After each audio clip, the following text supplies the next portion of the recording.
చూద్దామండి. ఈమెయిల్ ద్వారా మంజుశ్రీ రాస్తున్నారు. శ్రీ అంటే అర్థం ఏమిటి? ప్రతి దేవుడికి మొదట శ్రీ అని ఎందుకు వాడతారు? తెలియచేయగలరు అంటూ రాస్తున్నారు. దేవుడికి మొదటే కాదు, ప్రతి పేరు వెనక శ్రీ అంటాం కదా. ఎవరి పేరు చెప్పాలంటే శ్రీ చెప్తాం. ఆడవారికి కూడా శ్రీమతి కదా, ప్రతి దాంట్లో శ్రీ ఉంది. న్యాయంగా స్త్రీ శబ్దానికి అర్థం చాలా పెద్దది.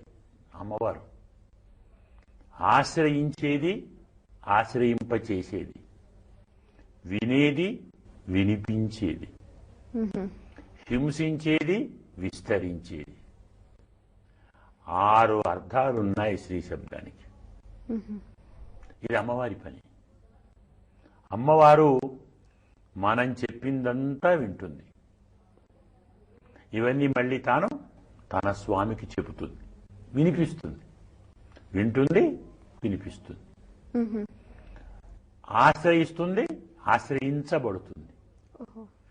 పరమాత్మను తాను ఆశ్రయిస్తుంది, మన చేత తాను ఆశ్రయించబడుతుంది కదా. అలాగే విస్తరింపచేస్తుంది, అంటే మనలోని మంచి బుద్ధిని, పుణ్యాన్ని విస్తరింపచేస్తుంది. హింసిస్తుంది, దేన్ని? మనలోని పాపాన్ని, మనలోని దోషాన్ని, పాపాన్ని హింసిస్తుంది. మన మంచి బుద్ధిని విస్తరింపజేస్తుంది. మనం చెప్పిన మాటలు వింటుంది, పరమాత్మకు వినిపిస్తుంది, మన చేత ఆశ్రయించబడుతుంది, స్వామిని ఆశ్రయిస్తుంది. ఈ 6 శ్రీ శబ్దానికి అర్థం. అమ్మవారంటే ఇది. ప్రతి వ్యక్తి 6 కావాలని కోరుకుంటాడు కదా కదా. ప్రతి వ్యక్తి ఒకరు చెప్పింది వినాలి కదా, మనం కూడా ఇంకొకరికి చెప్పాలి కదా. అలాగే మనం కొందరిని ఆశ్రయించాలి కదా, మనను కొందరు ఆశ్రయించాలి కదా. మన మంచిని వ్యాపింపచేయాలి కదా, చెడును తొలగింపచేయాలి కదా.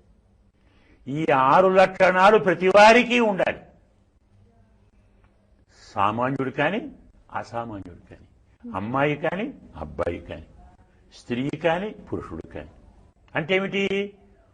స్వతంత్రంగా అంతా నేను అనే భావన పనికి రాదు.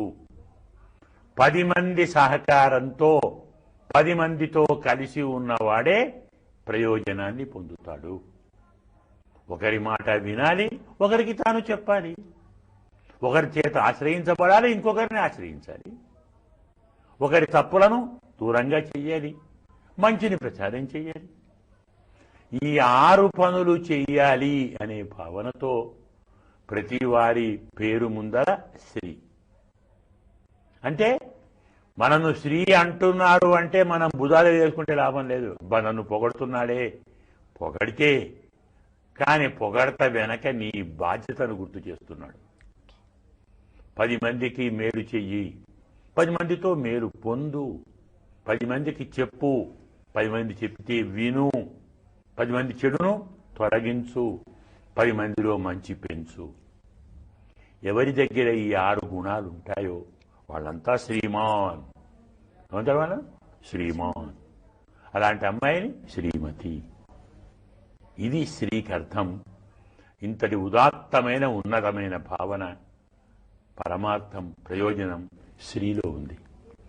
దాన్ని మనం ముందు పెట్టుకున్నాము అంటే ఇవన్నీ తప్పకుండా చేస్తాము అని ప్రతిజ్ఞ చేసినట్టే కదా.